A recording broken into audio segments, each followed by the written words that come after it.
Good morning, good afternoon to all. My name is Saltiel, and I'm the representative of the World Jewish Congress in Geneva. I would like to welcome you to this virtual side event entitled Combating Anti-Semitism to Advance Human Rights for All, which takes place during the high-level segment of the 46th session of the UN Human Rights Council. I would like to thank the Government of Canada for organizing this important meeting, and in particular, Canada's Foreign Minister, the Honorable Marc Garneau, and Professor Cotler, Canada's Special Envoy on preserving Holocaust remembrance and combating anti-Semitism. The event is co-organized by the World Jewish Congress, and I would like also to acknowledge the support of the other sponsors, the European Union and Israel. This event will focus on the rise of anti-Semitism and its threat to the advancement of human rights for all, recognizing that anti-Semitism is not a problem for Jewish communities alone. This conversation will build on increasing UN work to combat anti-Semitism and promote a human rights-based approach to addressing discrimination and intolerance. I would like now to introduce the high-level video remarks from our co-sponsors, Israel's Minister of Foreign Affairs, Mr. Gabi Ashkenazi, delivered by Ambassador Noam Katz, Senior Deputy Director General of the Ministry of Foreign Affairs of Israel, and the European Union's Special Representative for Human Rights, Eamon Gilmore, appointed to this position in March 2019 to enhance the effectiveness and visibility of EU human rights policy.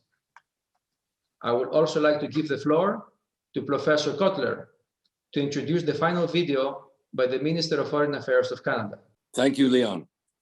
I'm delighted to introduce Marc Garneau, our Foreign Affairs Minister. Marc Garneau is a companion of the Order of Canada, the highest civilian honor that can be accorded by Canada, who made history as Canada's first astronaut to fly in space. It was my pleasure to serve with Marc in the Canadian Parliament and to work together in common cause.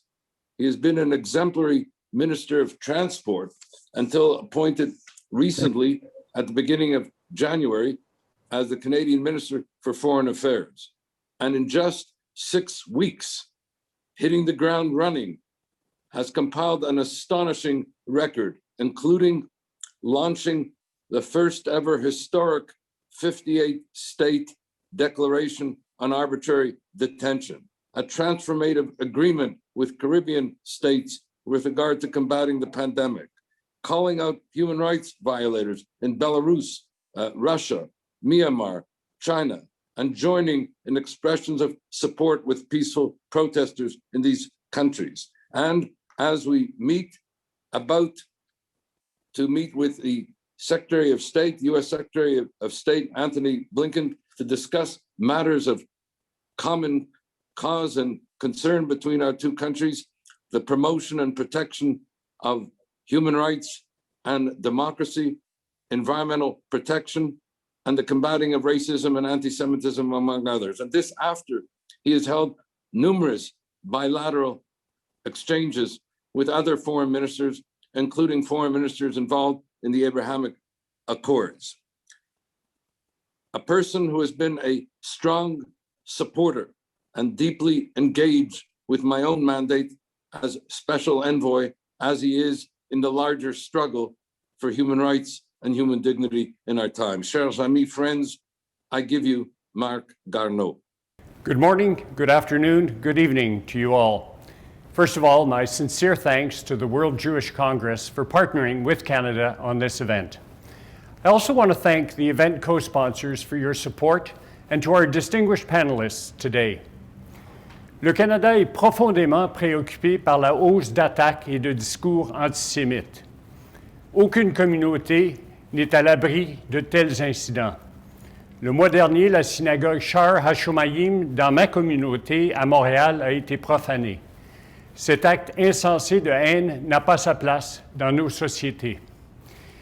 Il est vital que nous continuions à condamner ces attaques, qu'on se tienne avec les communautés sous attaque et que le travail pour combattre l'antisémitisme se poursuive. The United Nations and member states have been increasing focus on this pernicious problem since 2015, when the General Assembly held its first informal meeting on anti-Semitism. We have seen increased engagement and resources put towards this issue. We welcome this. We have momentum, but there is more to do. As member states continue to grapple with this form of hatred, it is important to sustain the conversation at the UN Human Rights Council and other UN bodies and take concrete actions. Combating anti-Semitism can also play a role in pushing back against rising intolerance more generally. Combating anti-Semitism and discrimination can help us advance human rights for all.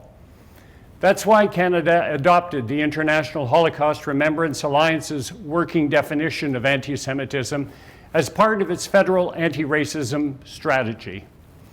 Additionally, Prime Minister Trudeau appointed the Honourable Irwin Cotler as Canada's Special Envoy on preserving Holocaust remembrance and combating anti-Semitism. His mandate is to help advance Holocaust education, remembrance, and research, and to combat anti-Semitism as key elements of the promotion and protection of human rights at home and abroad.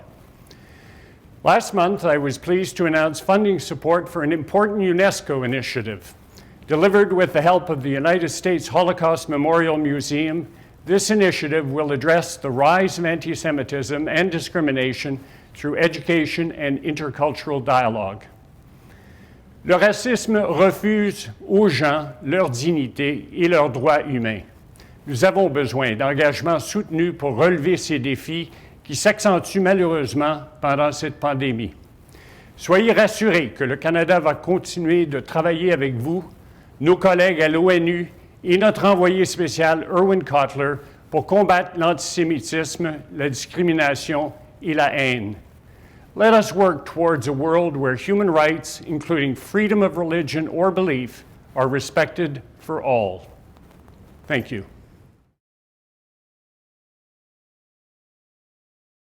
Hello, Shalom from Jerusalem.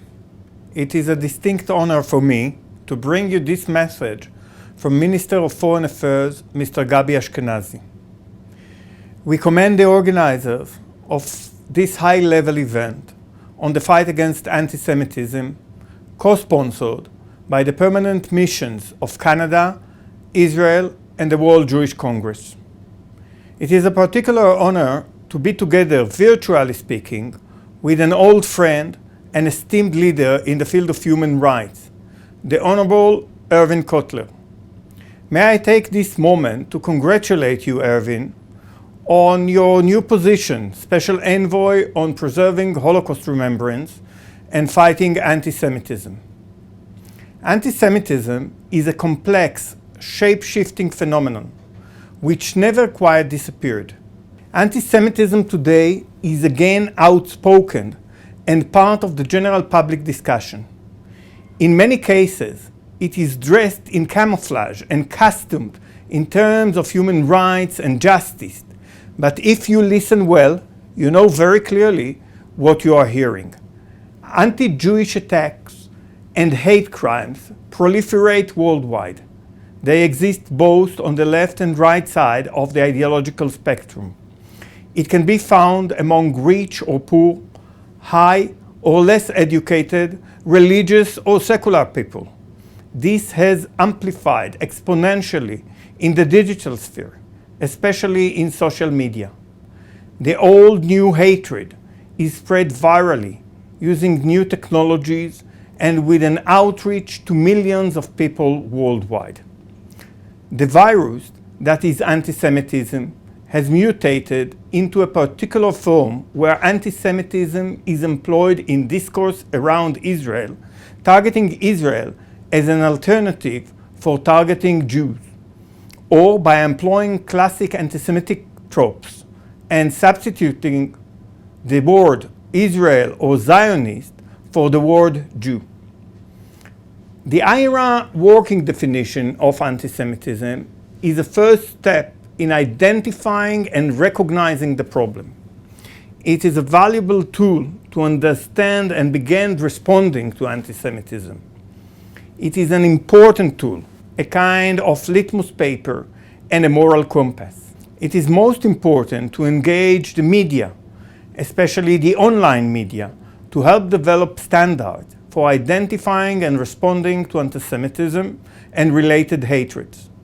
And we need to engage political and civil society leaders to support governments and build coalitions to create a secure and hate-free environment. The United Nations clearly has an important role to play in this, as a body which seeks to represent the highest ideals of humanity and to chart a course forward on the important issues which face us all, whether human rights, security, or development. We are obliged to discuss this phenomenon and look at what are the best tools and how to best employ them to face the challenge of Jew hate. I wish you great success in this important discussion. Thank you.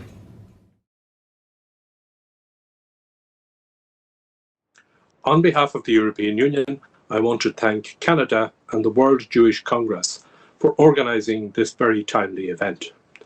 Around the world today, we are still witnessing discrimination, persecution, and violence against individuals based on their religion or belief, race, gender, sexual orientation, gender identity, language, or social origin.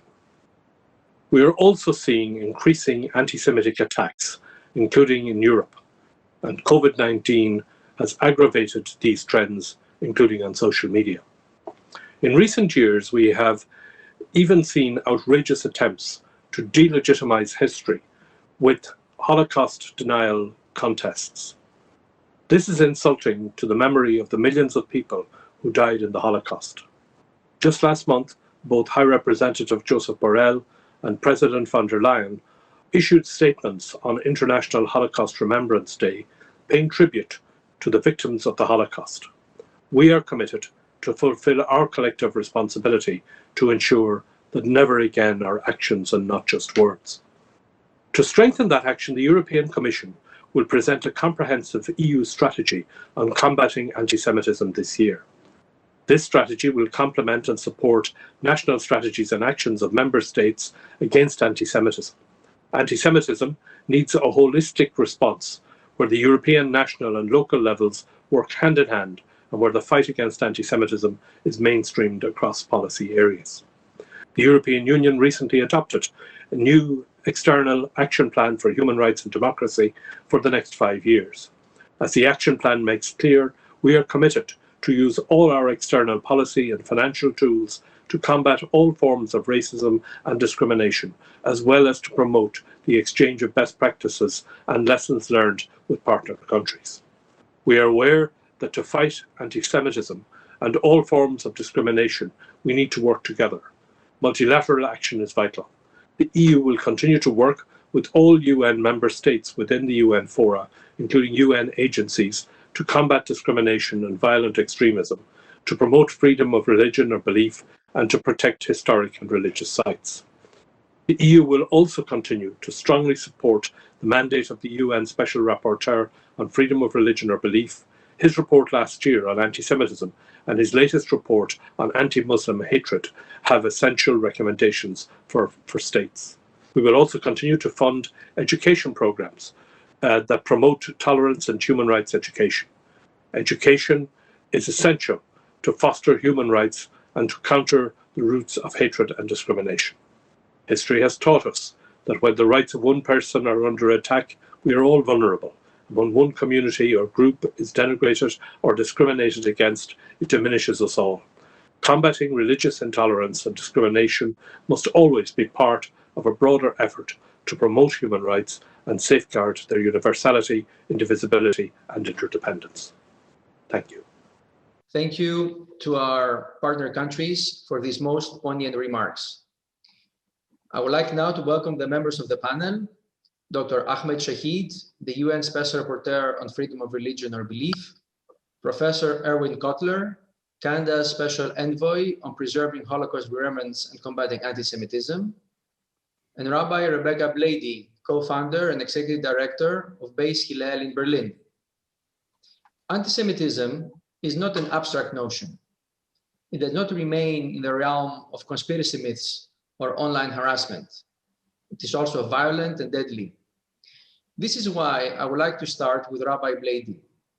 You are one of the survivors of the attack against the synagogue in Halle, Germany, during Yom Kippur prayers in 2019. Could you speak about this experience and offer your thoughts about the great threat anti-Semitism poses in modern societies?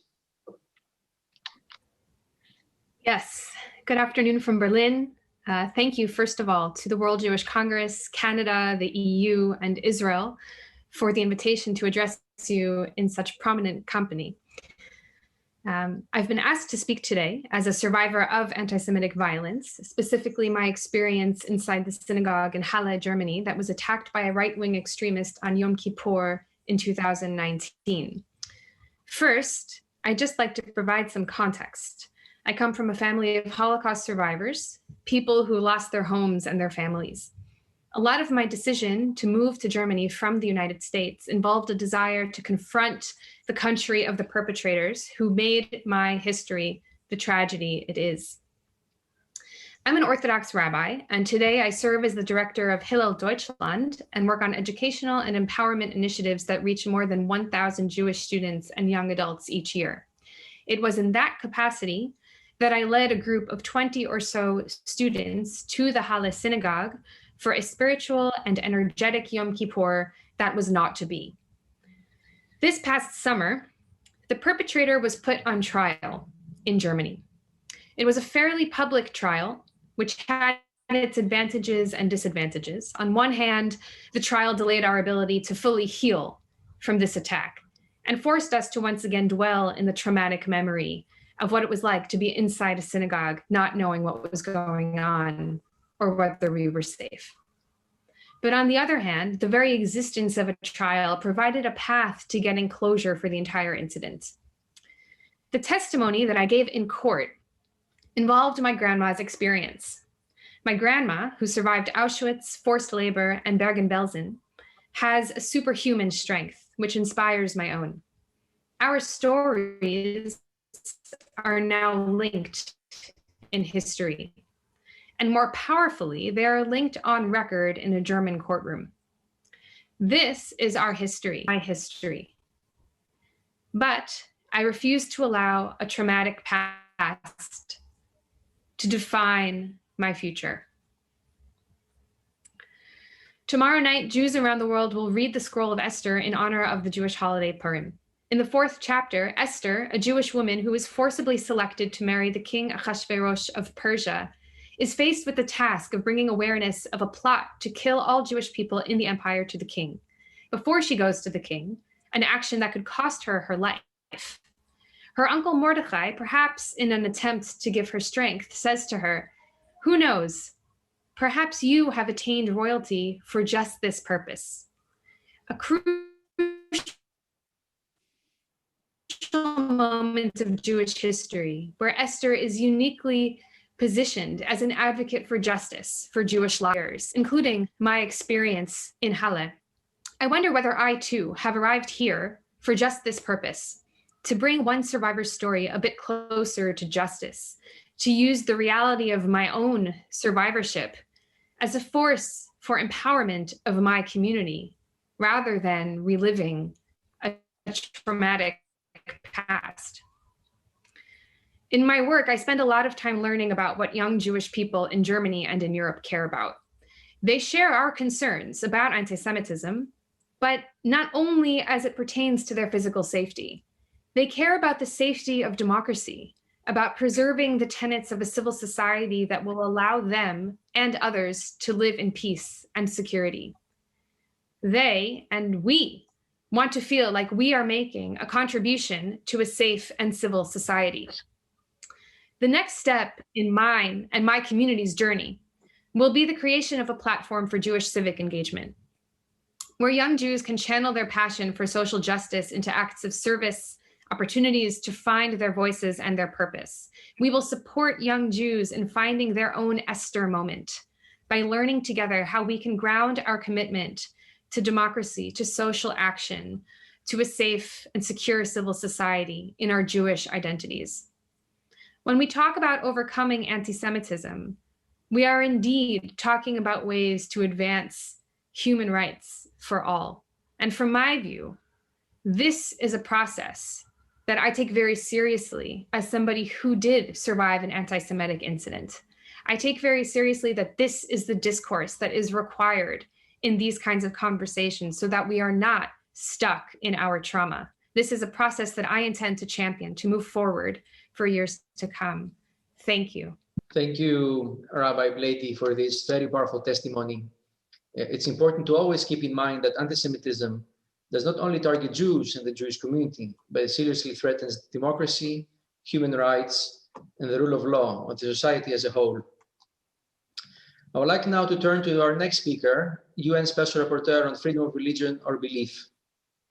Dr. Shaheed, he had presented the first ever UN report on combating anti-Semitism to the General Assembly in 2019. Could you please draw from this experience and share with us on how to best counter anti-Semitism and religious intolerance by the international community and the Human Rights Council in particular? Thank you, Leon. Thank you, co-sponsors, for inviting me to speak at this important panel discussion. I found the testimony just now by Rabbi Rebecca Blady not only moving, but also humbling, but also in many ways inspiring on the need for all of us to pull together to combat anti-Semitism. I'm of course delighted to join the panel discussion this afternoon with Professor Irwin Cotler and Rabbi Rebecca Blady and other distinguished speakers who spoke before and will speak later. Of course, to see you, Leon, again at this important discussion.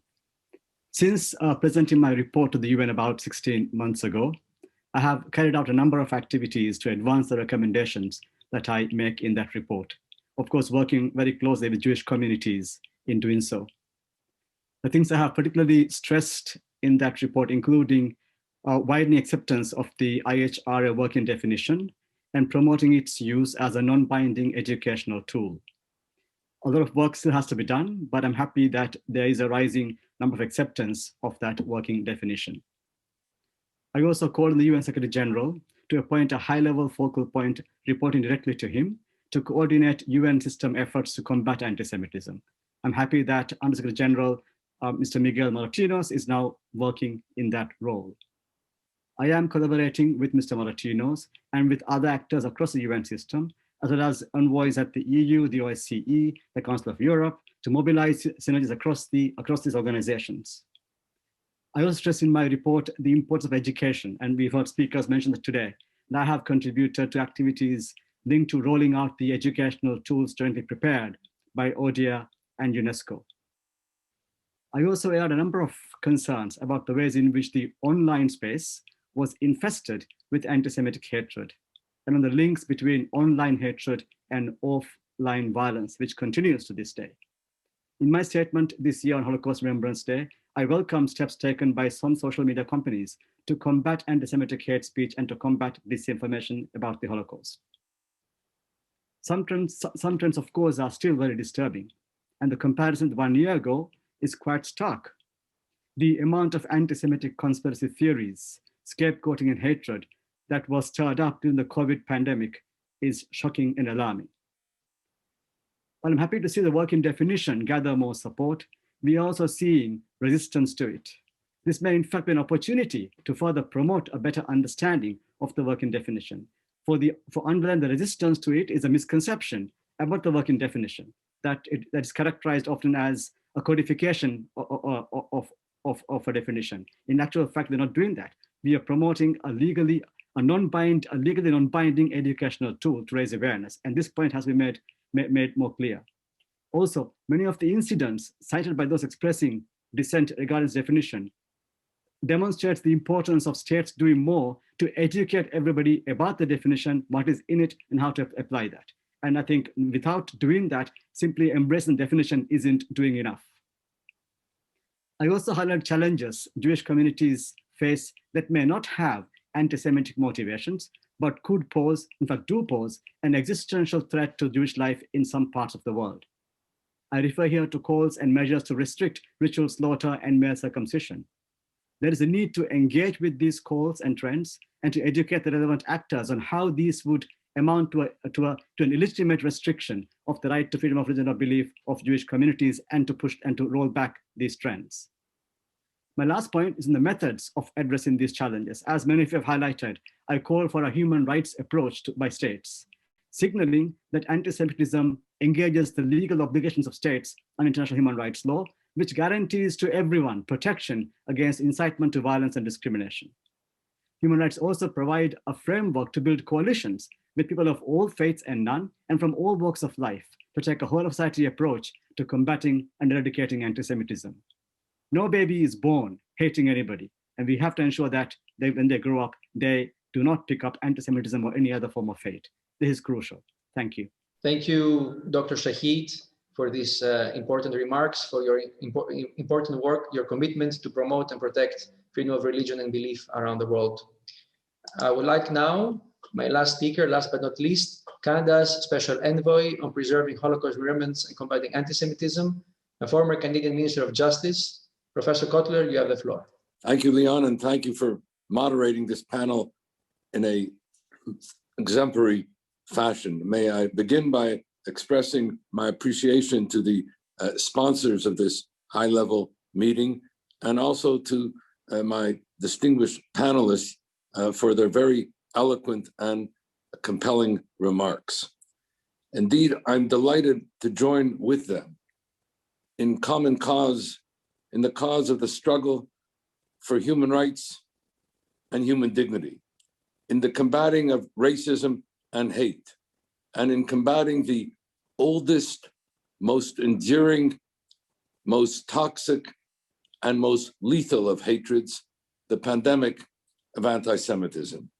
Indeed, I'm pleased that my mandate as Special Envoy, as Foreign Minister Garneau put it in his remarks, comprises the dual responsibilities of both preserving Holocaust remembrance and combating anti-Semitism, as both are inextricably bound together in the promotion and protection of human rights, which also underpins my mandate, where the Holocaust is a paradigm for radical evil and anti-Semitism is a paradigm for radical hate. And as we meet, we are witnessing and have been witnessing for some time an old, new, escalating, global, sophisticated, virulent, and even lethal anti-Semitism, grounded in classical anti-Semitism, but distinguishable from it, that first found international and institutional juridical expression in the Zionism is Racism resolution, which then US Ambassador to the UN, Senator Daniel Moynihan, characterized as giving the abomination of anti-Semitism the appearance of international legal sanction, but has gone dramatically beyond that. A new anti-Semitism for which we almost need a new vocabulary to define it, but which is anchored in and can be found in both equality rights in general and the combating of discrimination as a matter of principle and policy, both of which also underpin the IRA definition. Simply put, classical anti-Semitism is a discrimination against, denial of, assault upon the rights of Jews to live as equal members in whatever society they inhabit. The new anti-Semitism is a discrimination against, denial of, assault upon the rights of Israel and the Jewish people to live as an equal member of the family of nations. What is common to each form of anti-Semitism, old and new, is discrimination. All that has happened is that it has moved from discrimination against the Jews as individuals to the discrimination against the Jews as a people, and reverting back to the discrimination of the Jews as individuals. So what can we do? For reasons of time, I'm going to outline an action plan in a series of one-liners. Number one, invoke, as Dr. Ahmed Shaheed has put it so eloquently in his landmark report, and again today, invoke a human rights lens for both the analysis and the combating of anti-Semitism.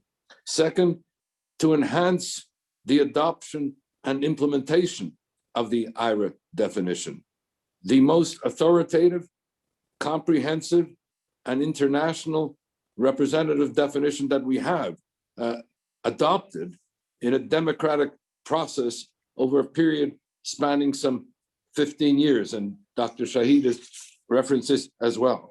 Utilize the excellent European Commission handbook as an important educational resource for both appreciating and implementing the IRA definition. Number 4, combat Holocaust denial and distortion, the cutting edge of anti-Semitism, old and new, and for which a booklet here too has recently been published by IRA.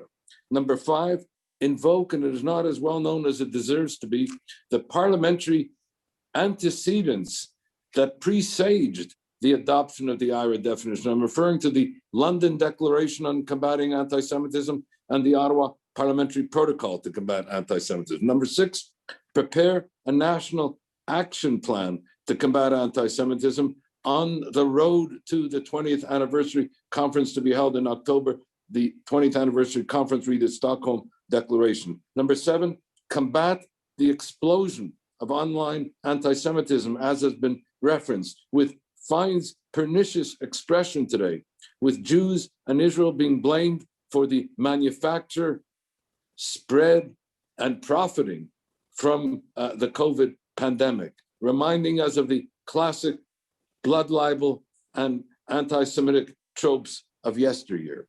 Number 8, and here Dr. Shaheed did not have maybe opportunity to mention, but it's also importantly prominent in his report, to call upon political leaders to have a zero tolerance policy for anti-Semitic discourse and discrimination in their respective parties and in the public arena. Number 9, understand that anti-Semitism cannot be fought or won by Jews alone, which mandates a global constituency of conscience to combat this oldest, most enduring, most pernicious, and most lethal of hatreds.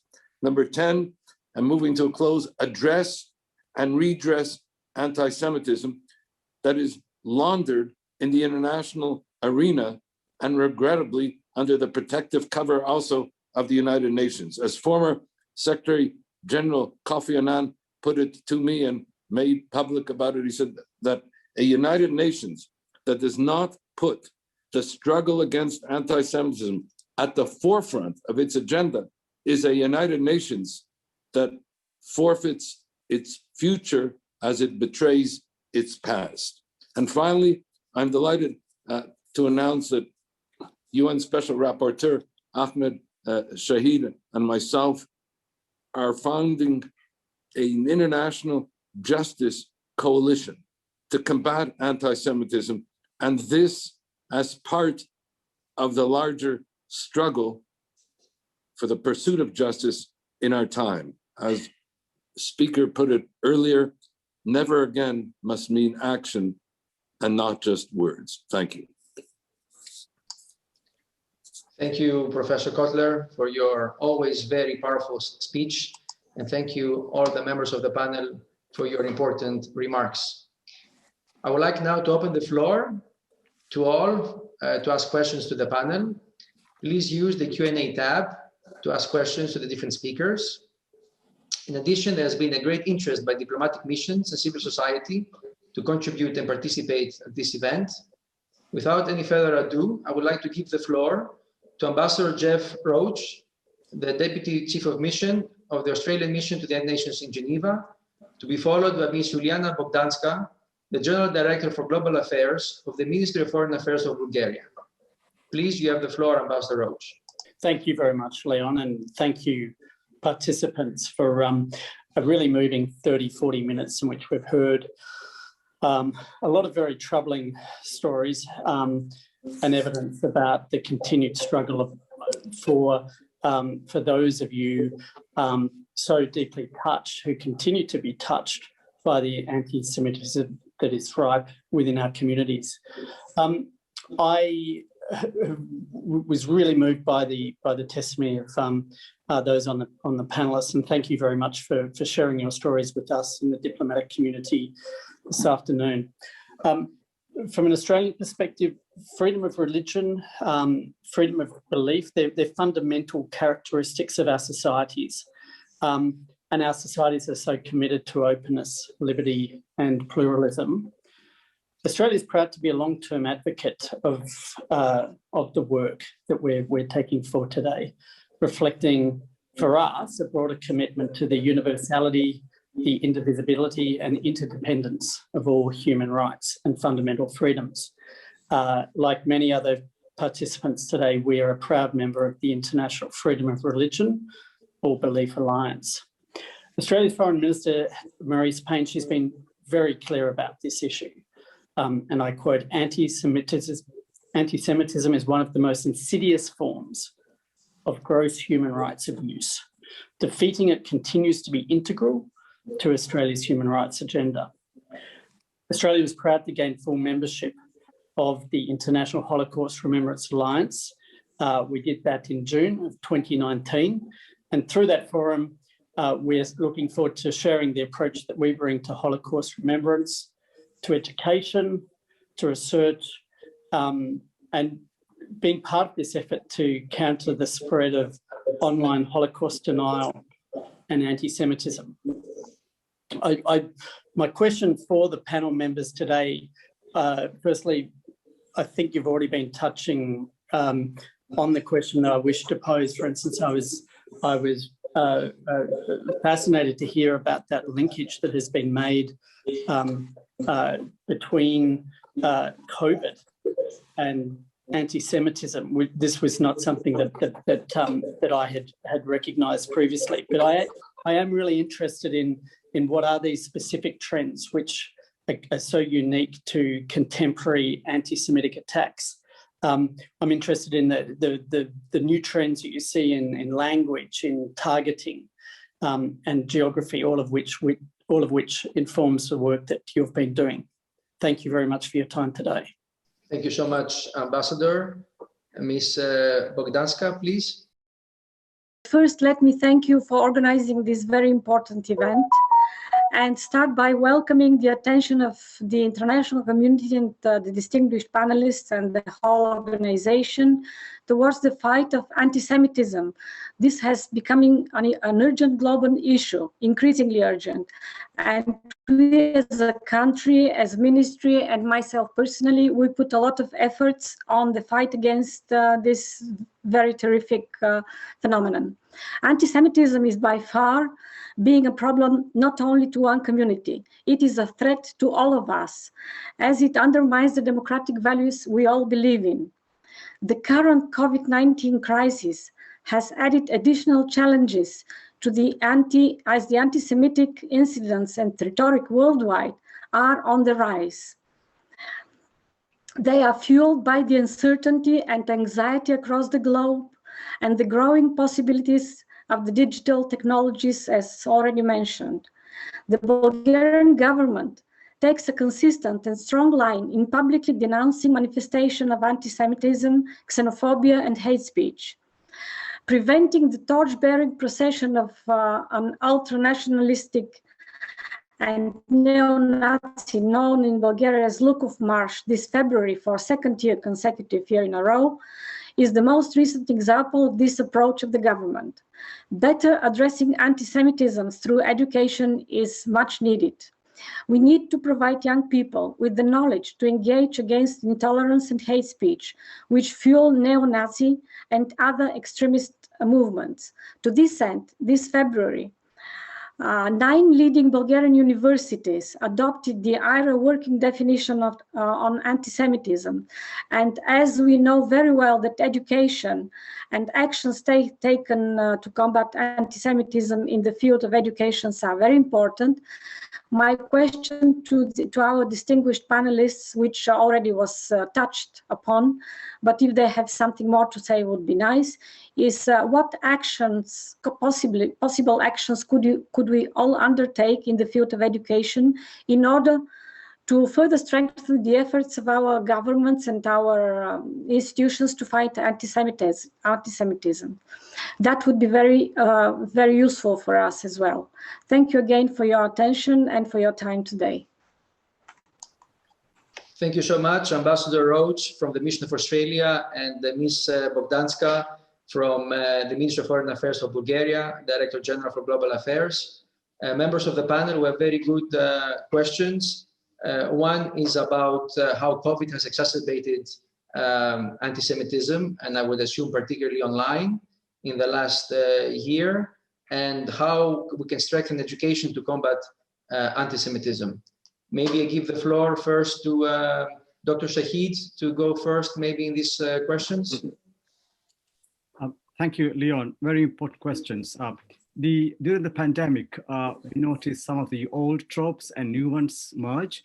Very soon, around this time last year, there were stories going around that the coronavirus was spread by Jewish communities, that their ways of being Jewish, including assembly for religious worship, also contributing to the dissemination of the virus. But beyond that, also old conspiracy theories that Israel, government of Israel, had hatched this virus for all sorts of ends. So associating Jews as individuals, associating government of Israel as a proxy for Jews, all of that, spreading alarm around the world, a time of anxiety and tension, that Jews were behind this as it were. So that is one of the most classic ways of stoking fear, scapegoating Jewish communities. Also a modern way of doing it, as Professor Cotler mentioned, that blaming Israel as a way of blaming Jews. But it was quite widespread in the Middle East, online elsewhere, and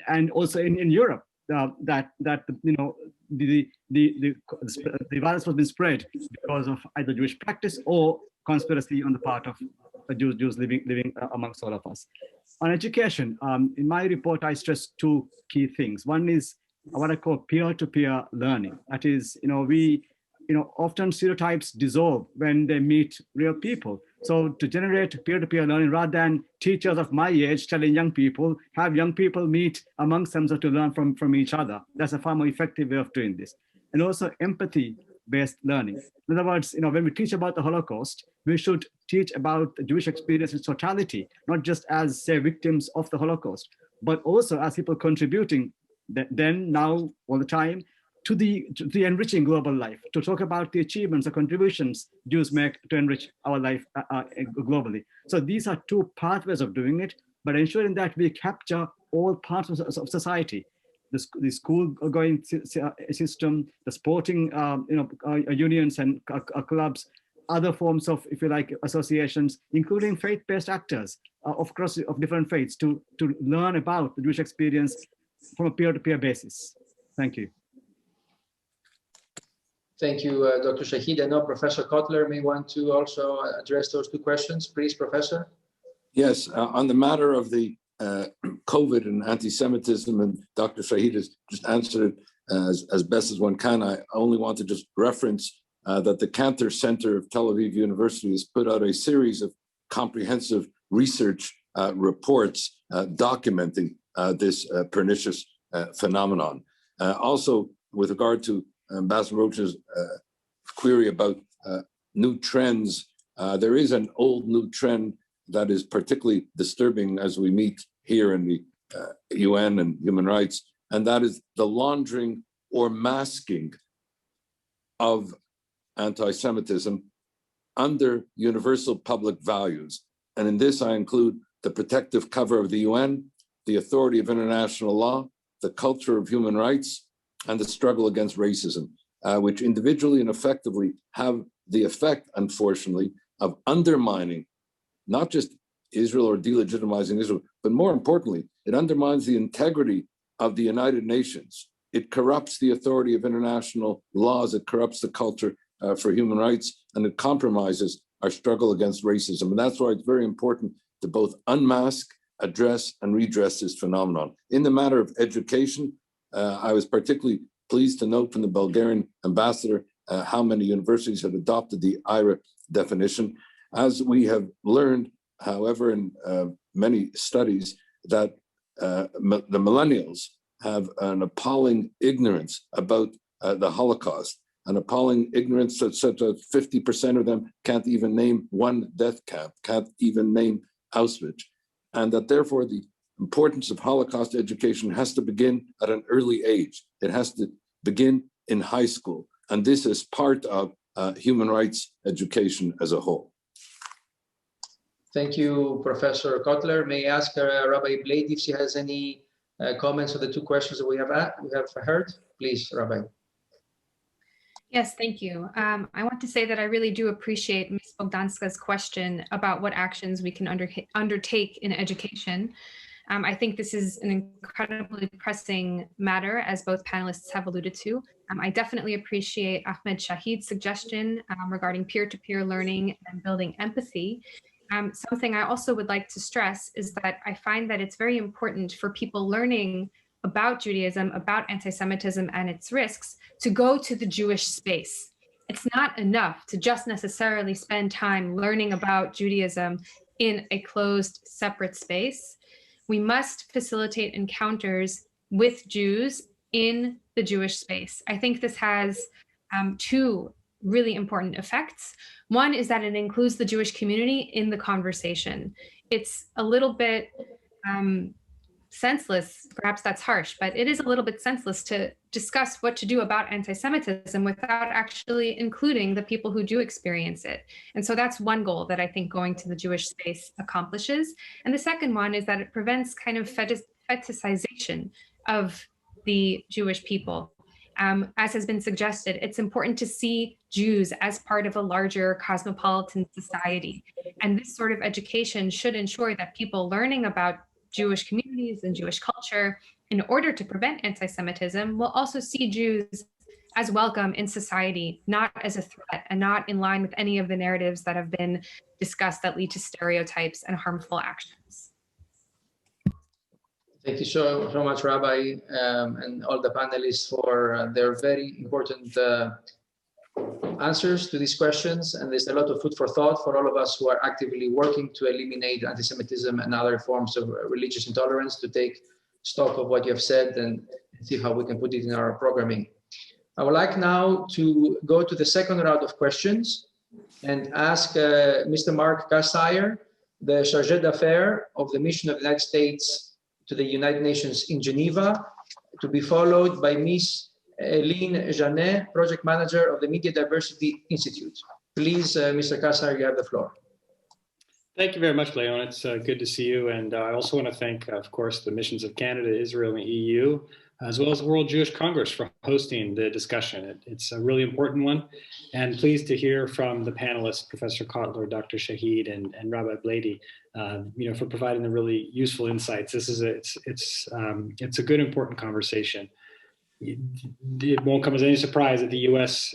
as a government, as people, we really applaud and support the work that you're doing to bring attention to, we agree, is the rising, the alarming rise of anti-Semitism around the world, and then offer us some sort of ways we in the UN system can work to combat it and promote a human rights-based approach to addressing anti-Semitism and hatred of all kinds. So many of you have rightly mentioned that anti-Semitism is not an issue for Jewish communities alone, but it is a matter of global security.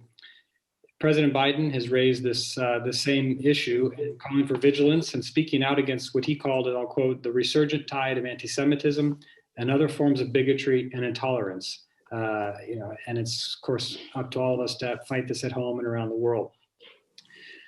We're really concerned about the high, and in some cases increasing levels of anti-Semitism in many countries. And we in the United States are not immune to these incidents.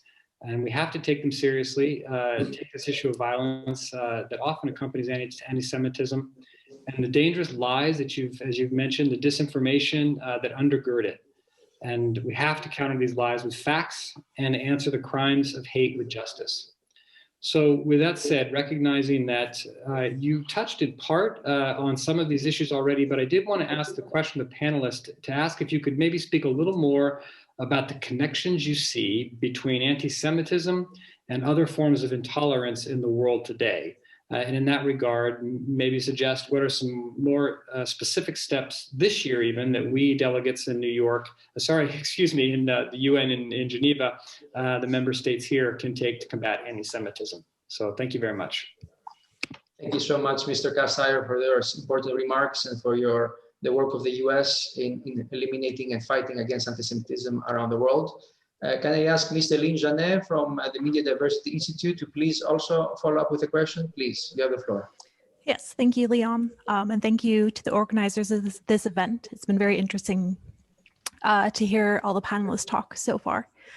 I work for the Media Diversity Institute. And so coming from the charity sector, my question for you today is if you feel that there is room for improvement in terms of cooperation amongst civil society groups when it comes to the fight against anti-Semitism, and also what role does intersectionality play in that alliance building process? Thank you. Thank you so much, Celine, for your question. So I'll go back to our panelists. We have also two questions. One is on the intersectionality of anti-Semitism with other forms of discrimination and intolerance, and also how civil society can play a role. Should I give the floor to Rabbi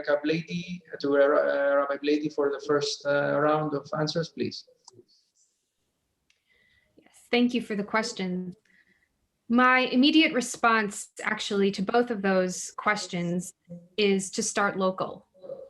From my experience, I live now in Berlin, Germany. From my experience over the past year, working in the local Jewish community and working one-on-one with people who have been affected by anti-Semitism, I have found that the strongest way to do coalition building is to start with local organizations nearby us in Berlin who care similarly about these issues and together have the impact to make change on a local scale.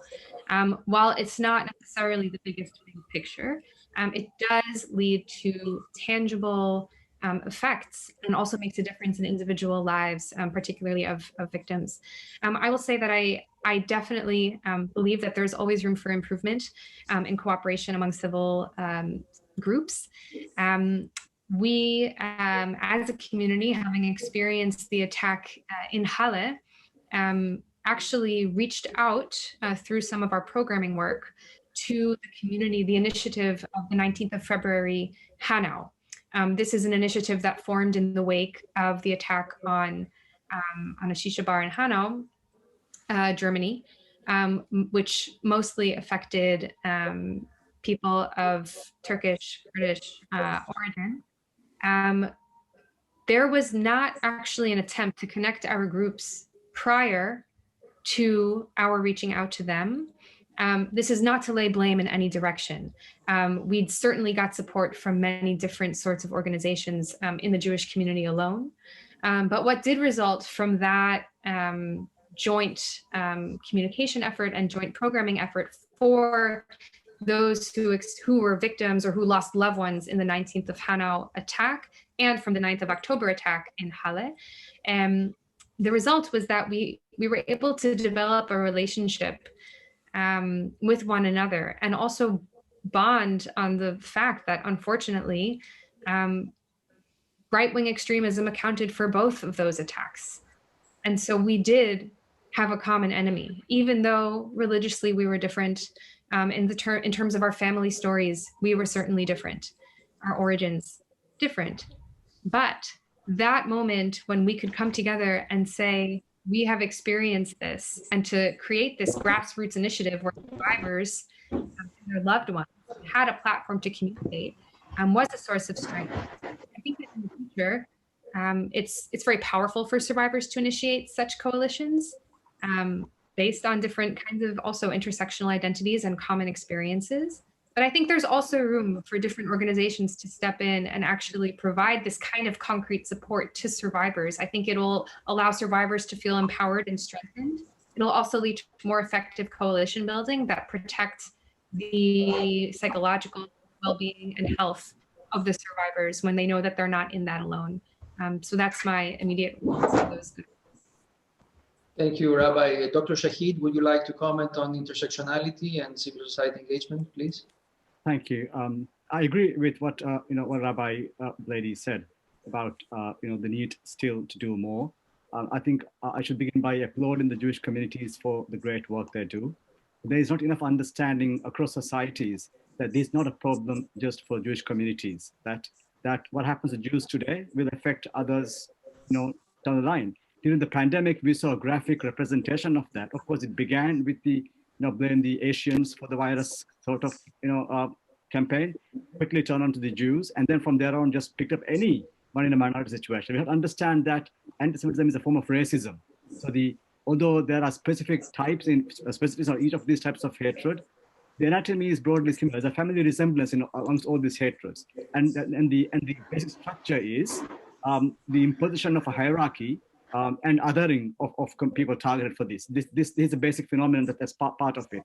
And when this happens, that power dynamic is established, intersectionality reinforces that marginalization that one goes through. So we have to be very mindful of these intersectionalities in the way we approach this work. But also look at the untapped potential, I would say. Jews account for 16 million around the world. And we tend to think that we only have a problem when we hear about it. So we learn about the problems more in North America and Europe because there's more transparency. But the problem is far more pervasive. So we need to really energize people to look at this problem that affects everybody in the societies. In societies where there is a substructure of anti-Semitism. So that is a common ground I think we should all be seeking to mobilize. Well, of course, bear in mind what are called flank effects in building coalitions. But we have to be focused on a human rights approach. That's why I think that's so important to bring in a broader range of actors into it, but in ways that make meaning for them directly. I work with a group called Interfaith Encounters in Israel, and they do great work in bringing people together from all parts of the world to show that they can all work together because they have a common problem, common challenge. And at the end of the day, we're all the same. That we all have problems. We all need to claim our dignity. We all need to claim our equality. And therein lies, I think, a pathway to build broader coalitions. Thank you. Thank you. It's very important what both of you have said, all the different things that we can do across faiths and across cultural groups to fight racism and intolerance. Professor Cotler, would you like to comment on intersectionality and coalition building, please? Yes, I think, as we often said, that while it may begin with Jews, it doesn't end with Jews. And so the combating of anti-Semitism has to be seen as part of the larger struggle against hate and discrimination. And as well as we've said, anti-Semitism cannot be fought, let alone won, by Jews working alone. And therefore, we need to unite in common cause and, in effect, create a critical mass of advocacy to combat racism, hate, and discrimination. In fact, one of my first acts as Minister of Justice and Attorney General of Canada was to establish a national justice initiative against racism and hate, and to bring together all the targeted minorities working jointly in common cause. And I'm delighted that in Canada, the IRA definition has been anchored in the Anti-Racism Secretariat of Canada, whose mandate at this point is to combat systemic racism against Indigenous people, Blacks, people of color, and anti-Semitism. But regrettably, while this kind of intersectionality should exemplify our approach to the combating of anti-Semitism, what I've been observing in the campus culture is that Jewish students are excluded sometimes from this intersectionality advocacy. In other words, Jewish students are excluded as being themselves privileged whites or even privileged white supremacists. And so instead of being able to participate in the common cause, they are themselves targeted as oppressors when they, in fact, in the framework of intersectionality, should be seen as part of targeted and oppressed minorities. So I think that's something that we have to concern ourselves about as we frame our advocacy in terms of the rightful approach to common cause which is what I understand intersectionality to be, on behalf of all the targeted minorities for the purpose of combating all forms of racism, hatred, discrimination, and anti-Semitism. Thank you so much, Professor Cotler. I would like now to go to the third round of questions by our diplomatic missions. I would like to introduce Ambassador Hans-Peter Jugel of the Mission of Germany, whose country currently holds the presidency of IRA, the International Holocaust Remembrance Alliance, to be followed by Ambassador Federico Villegas of the Mission of Argentina to the United Nations in Geneva. And then the last speaker will be Mr. Thiseas Poulos of the Mission of Greece, whose country will assume the presidency of IRA in March. So please, Ambassador Jugel, you have the floor. Yeah, thank you very much, and thank you for organizing this event and for inviting me, and my personal thanks for the intervention of Rabbi Rebecca Blady, speaking from Berlin and sharing with us her experiences, but also her forward-looking proposal. And this in a year, by the way, where Germany is celebrating 1,700 years old history of Judaism in Germany. I just wanted to remind us all of that. So what we see today now is that anti-Semitism is a door opener to other forms of discrimination and intolerance. It neither appears only in the fringes of society, nor does it stop at national borders, but it is a global problem inching more and more toward the mainstream of society. So we must therefore join forces internationally to make our toolkit against anti-Semitism as robust as possible. For Germany, the International Holocaust Remembrance Alliance working definition of anti-Semitism is a core tool to raise awareness about the phenomenon. But it is only one element of a broader toolkit. A cross-cutting approach is essential. Therefore, under the German presidency, the Council of the European Union last December adopted a declaration on mainstreaming the fight against anti-Semitism across policy areas. As current presidency of the International Holocaust Remembrance Alliance, Germany has initiated a global task force against Holocaust distortion, as distortion and trivialization of the Holocaust fuels anti-Semitism. We are grateful that several international partners as UNESCO, EU, and also the UN have joined the campaign Protect the Facts, and call on all those who are not yet partners to join this global effort. Now, I would like to ask the panelists, what should be done to better link governmental and non-governmental partners internationally in combating anti-Semitism? Thank you. Thank you, Shane, Ambassador Jugel. And now I have the honor to invite Ambassador Villegas of the Mission of Argentina. Por favor, señor embajador. Thank you very much, and good afternoon to all of you, and thank you for the interesting event and the panelists. Briefly, before my question, I would like to address to you some thoughts. The first is that, as you know, combating anti-Semitism is not a fight of the Jews, by the Jews, or a fight of the state of Israel. Because anti-Semitism is a serious human rights violation, and that requires the whole international community to react and to prevent, according to our own obligations of human rights. The second thing is that in the case of anti-Semitism, this serious human rights violation requires special attention. Unfortunately, history has proven in the last century that it's not just any kind of human rights violation, because all genocides and mass atrocities, as you know, are not single events in history. They are processes, and those processes have steps. And as you well know, the stigmatization and the creation of otherness is the first step in a mass atrocity, in a genocide. And the last step is the extermination of a group, not because of what they do or what they have, but as the Holocaust showed, because what they were. Argentina is the only Latin American country, part of the International Holocaust Remembrance Alliance, as you know, and we have been very active. We have a national decree under the current administration that adopted the IRA anti-Semitism definition that we negotiated in the IRA plenary.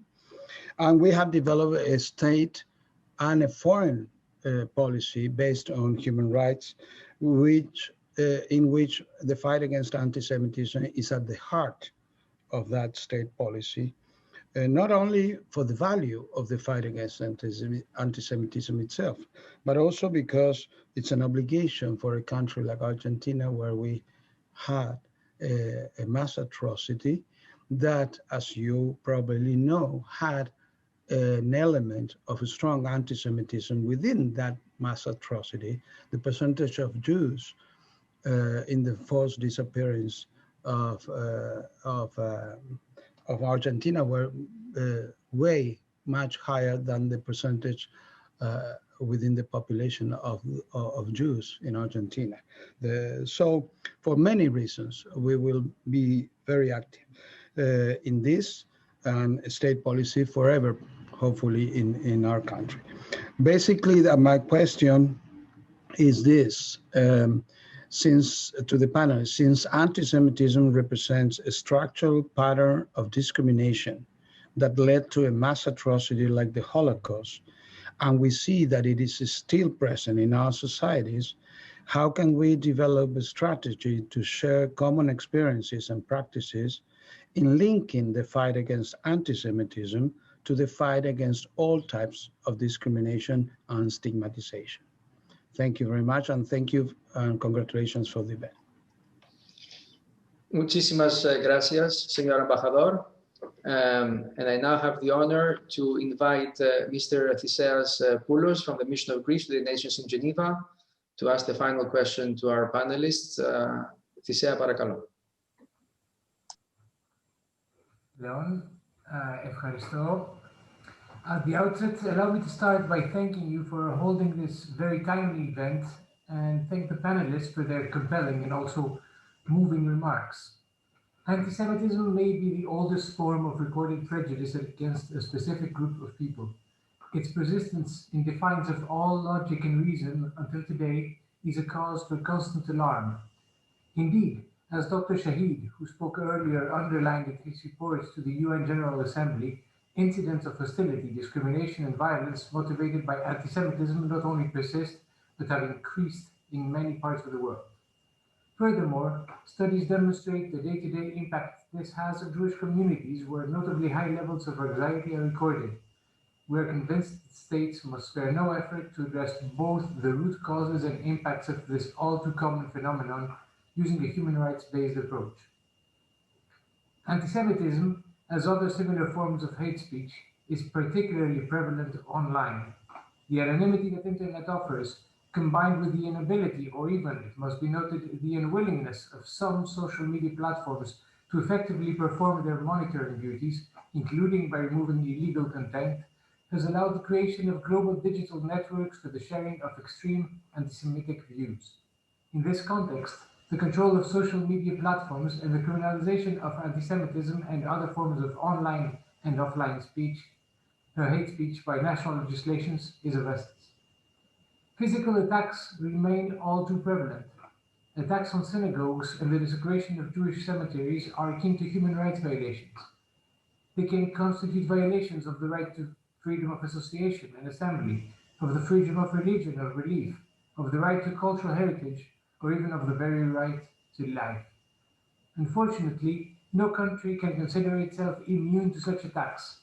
It was only earlier this month that despicable acts of anti-Semitism took place outside the synagogues of Geneva, a city whose name is so intimately linked to the protection of the vulnerable. In such cases, we are convinced that societies must publicly demonstrate their solidarity with the community under attack, and stakeholders signal a zero-tolerance policy towards anti-Semitism. Like all too many countries, Greece has seen occurrences of anti-Semitism take place on its soil. This is why we constantly strive to address the issue. Holocaust and Nazi crime denial have been criminalized. Furthermore, initiatives are undertaken both by civil society and state authorities aiming to shed light on the long-lasting presence and imprint of Jewish communities in Greece and on Greece's connection to Jewish history.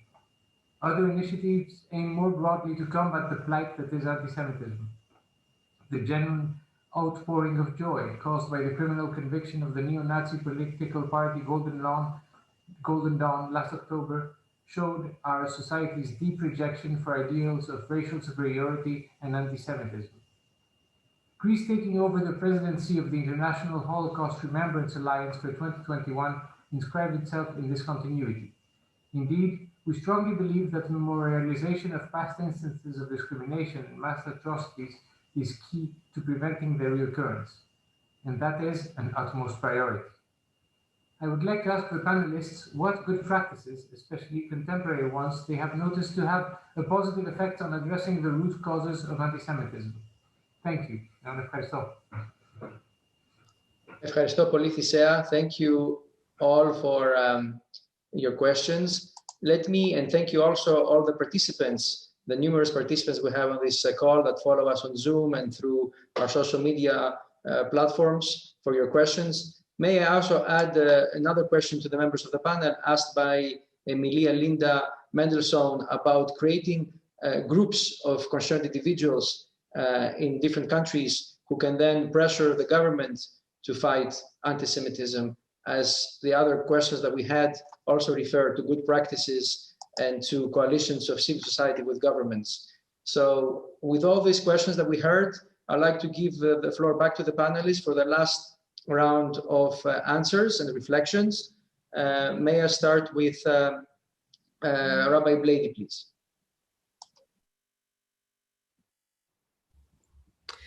Yes, thank you for, again, very important questions.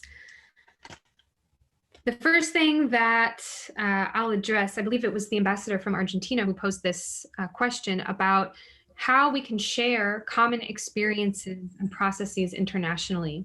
I think that this point is extremely urgent. We know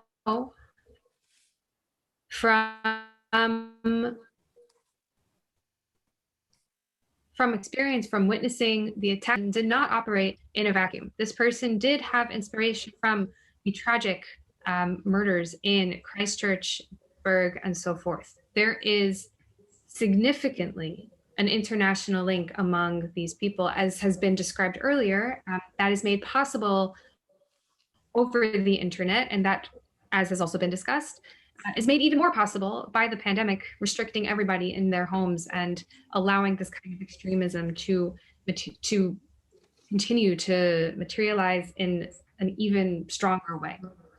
So what I would say, as has also been suggested by some of those who have asked questions, is that we must be proactive. We must learn from country to country. When something happens, we must believe that it could also happen in our country. We must be on top of these incidents, because there is just not a concept of something only happening there anymore. It's just not a concept anymore. So that is the first thing that I would say is important to learn from. There have also been questions about linking governmental and also non-governmental efforts to combat anti-Semitism. What are the best practices there? And which initiatives also have positive effects? I will say, just speaking as a survivor again, that one thing that I have noticed is that there is often collaboration among the governmental and non-governmental space. Something that I have unfortunately witnessed on both fronts is that very often there are victims and survivors who are invited to certain events or initiatives held by the government or held by non-governmental organizations that too often exploit the victims. In these kinds of situations, we see that there are survivors who come for the sake of being perhaps a token. I would like to say that something that's important for the future is to make sure that the needs of survivors and victims are taken very seriously.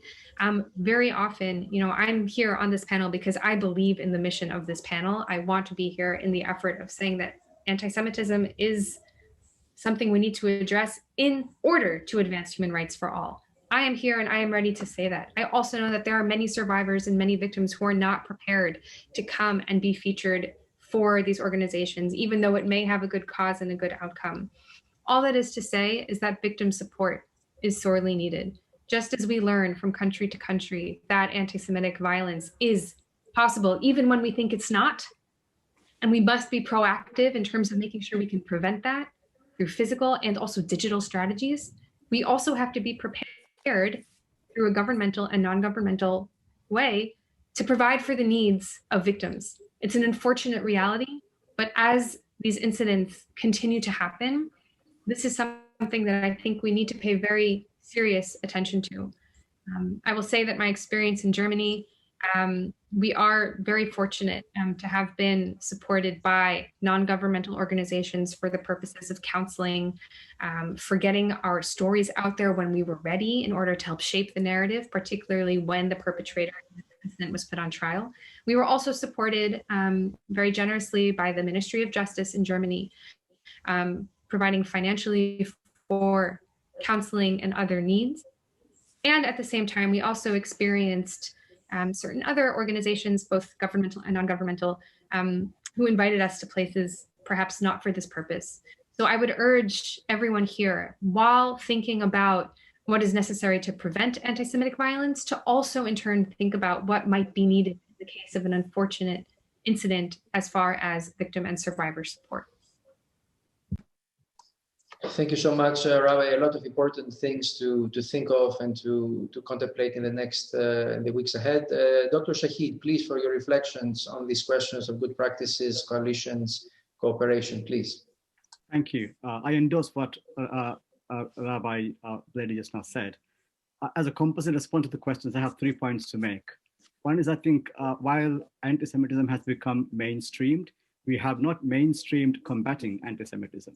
As a good example, when the UN talks about racism or other issues, it rarely brings in Jewish communities in. In 1 month's time, it will be the 10th anniversary, this time in March, of what is called the 1618 resolution of combating stigmatization or stereotyping, incitement to violence based on blah, blah, blah. In other words, we bring in Muslims, Jews, Buddhists, Christians, Muslims, Christians, Buddhists, Hindus, everybody, including humanists, into this. But we don't think that Jews have a place here. Of course, the language is inclusive, but we really think that there is something that the UN should consider in collaboration with the Jewish communities. I'm hoping that the 10th anniversary would have an event whereby we look at all these issues, including issues of anti-Semitism, when we get there in 4 weeks' time. Many of the sponsors of this event are amongst the sponsors of the resolution as well. So I hope there is some anniversary coming up there. The second is recognize that although street level is where we find most anti-Semitic incidents happening, they're driven by higher up motivations. People in power have been driving anti-Semitism. The power structure has been recognized, and we have to combat that. When people in high office tweet or speak or in other ways promote anti-Semitism, it has a multiplier impact on the street, and we have to look at the power structure. Which brings me to my final point. And many of you in this call would know I am an independent expert appointed by the Human Rights Council. I'm not of the council, but I'm accountable to the council. But this I have to say, the council has been scandalous in the way it's politicized its treatment of Israel. I'm not saying it's anti-Semitic, but the way it's dealt with Israel has such toxic effects on the promotion or driving of international anti-Semitism. And this they have to confront head on. They have to recognize that the way they're going about the business is totally contributing to anti-Semitism. That was the reason why I chose the General Assembly to have my report presented, because of what I feel to be a politicized environment in the council. But my last report to the council will be next March, and I shall bring a report on anti-Semitism to the council. I hope by that time the council would have paid more attention to do it in a constructive fashion. Thank you. Thank you, Dr. Shaheed. Always very powerful remarks, always very poignant, and always a leader in the struggle against intolerance and racism. Professor Cotler, I would like to give the floor for your reflections, and you as a co-sponsor of this event also to offer concluding remarks of this panel, please. Well, may I begin by saying how much I've benefited, as I'm sure the audience has, from my co-panelists. I think what Rabbi Blady in her entire narrative, closing remarks, that we must be proactive, and that we must learn from and act upon what is happening in our own communities, in our own countries, and draw the lessons beyond our borders. I think that is an important statement, and her own experience was very reflective and moving in that regard. Dr. Shaheed made also a very important point amongst the other important points that he was referencing, that while anti-Semitism has been mainstreamed, we've not mainstreamed Jews in the conversation and advocacy, to combat not only anti-Semitism, but all forms of racism, hatred, and discrimination. And then as to the specific questions that were put, for example, what should be done to link government and non-governmental organizations in combating anti-Semitism? Well, the IRA definition itself engages governments and non-governmental organizations. It also engages parliaments, because, as I say, of the parliamentary protocols that presage the IRA definition. But more importantly, as we've seen, civil society has been engaged in adopting the IRA definition along with government. We see it in its application and adoption by universities, by obligation by sports clubs, by adoption by the media, by adoption by law enforcement officials, by adoption by, I can go on. In other words, there is now an engagement framework that IRA has provided. The second question is, how can we develop a strategy to combat anti-Semitism as part of combating all forms of hatred? I think the points that Dr. Shaheed has mentioned and Rabbi Blady has mentioned, anti-Semitism is in effect an assault on our common humanity.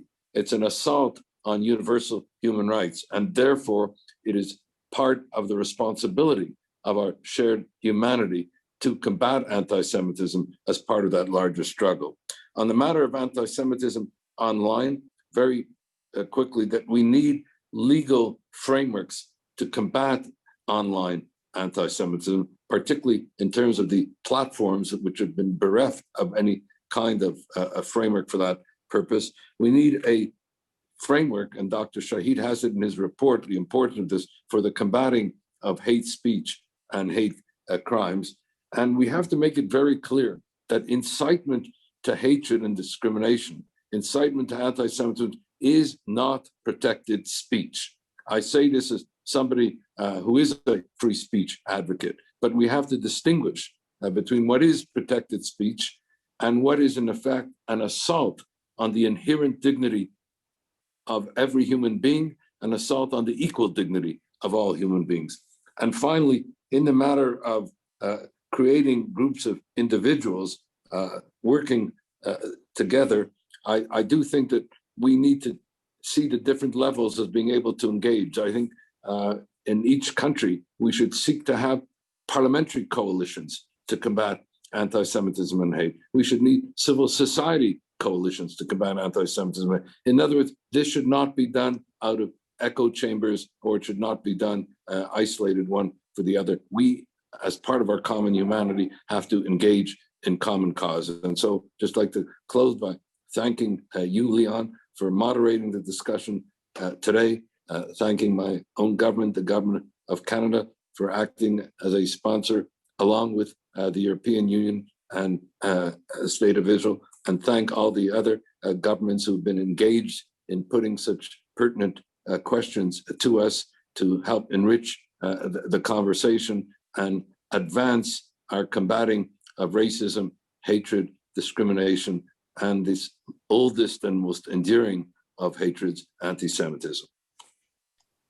Thank you, Professor Cotler. Indeed, it has been a tremendous event, a very rich event with a lot of valuable information and thoughts that we should all take home and study carefully in the months ahead.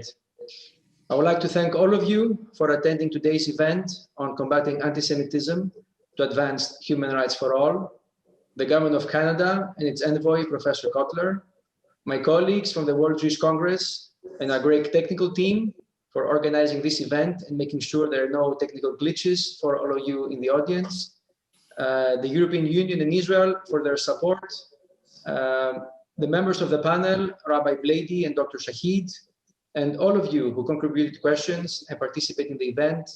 especially the diplomatic missions and the civil society organizations who asked questions and made remarks. This event has been an important milestone in further mainstreaming the fight against anti-Semitism at the United Nations as a human rights issue.